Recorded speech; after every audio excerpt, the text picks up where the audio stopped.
Kamala Harris, on the other hand, opposing religious exemptions in abortion.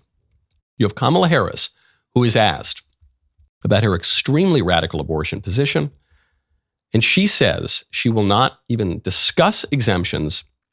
She will, in effect, force Christians to violate their conscience and murder babies. What concessions would be on the table? Religious exemptions, for example? Is that something that you would consider? I don't think we should be making concessions when we're talking about a fundamental freedom to make decisions about your own body. To Republicans like, for example, Susan Collins, Lisa Murkowski, who would back something like this on a Democratic agenda if, in fact, Republicans control Congress, would you offer them an olive branch? Or is that off the table? Is that not an option for you? I'm not going to engage in hypotheticals. No, I'm not going to engage in hypotheticals. We're going to force nuns to perform abortions at Catholic hospitals, and that's what we're going to do.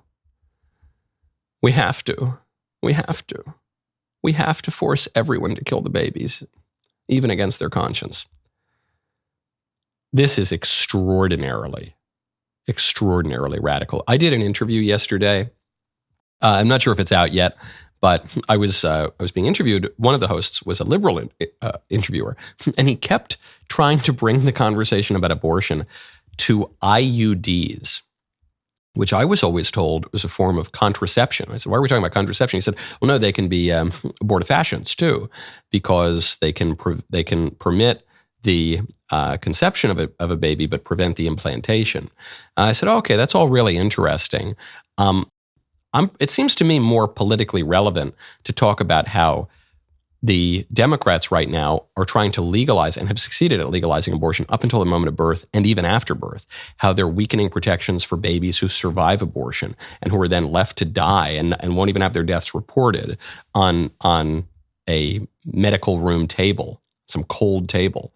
I think it seems more relevant to talk about how Kamala Harris wants to force Catholic doctors, Christians in the medical industry to kill babies. There's so much more to say. First, though, go to preborn.com/Knowles. The libs are zealous for the blood of babies, going as far as supporting free abortions at the DNC. We've got to stand up to this evil. When you join forces with Preborn, the largest pro-life organization in the country, you are protecting the greatest victims in our society, babies in their mother's womb.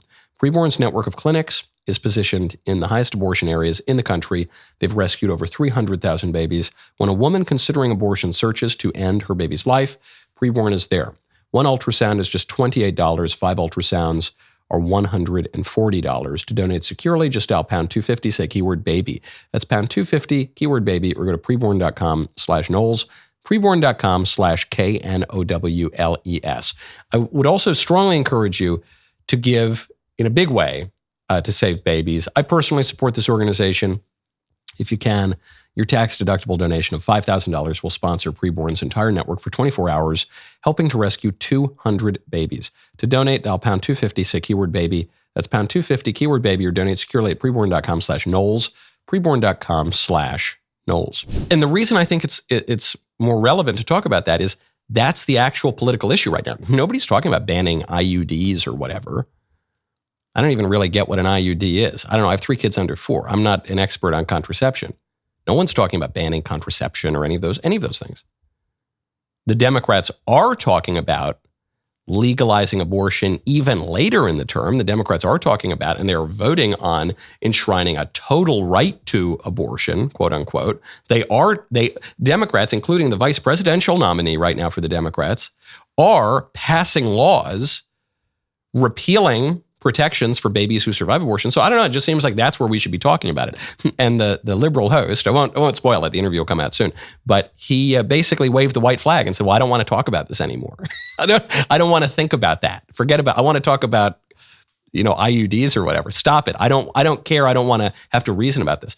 And it doesn't even speak to his lack of education on the subject. It doesn't even really speak to his lack of intelligence. It speaks to the complete impermissibility of this issue for so many people, for anybody with a modicum of conscience and common sense. Nobody wants to be defending killing babies up until nobody wants to be defending forcing nuns and Christian doctors to perform abortions. That's just so deeply immoral in the minds of so many people.